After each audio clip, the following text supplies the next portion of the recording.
ঢাকায় যাওয়ার কথা বলে বাড়ি থেকে বের হন স্বামী, কিন্তু ঢাকা নয়।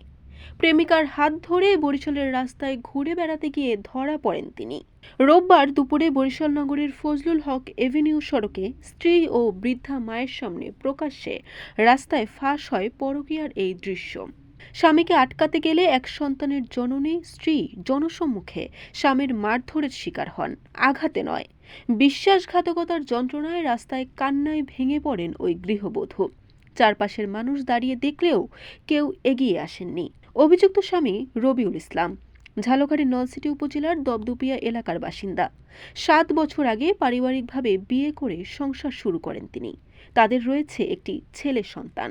ভুক্তভোগী স্ত্রী জানান, শনিবার সকালে বাসা থেকে বের হয়ে সন্ধ্যায় ফোন করে ঢাকায় যাওয়ার কথা বলেন রবিউল। সন্দেহ থেকেই রোববার শহরে খোঁজ, আর সেখানেই হাতে নাতে ধরা। ঘটনার পর স্বামী ও তার প্রেমিকার বিরুদ্ধে মামলা করার প্রস্তুতির কথা জানিয়েছেন গৃহবধূ। পরকীয়া, প্রকাশ্যে মারধর আর নীরব দর্শকের এই ঘটনা বরিশাল নগরীতে তৈরি করেছে তীব্র চাঞ্চল্য। বরিশাল.নিউজ।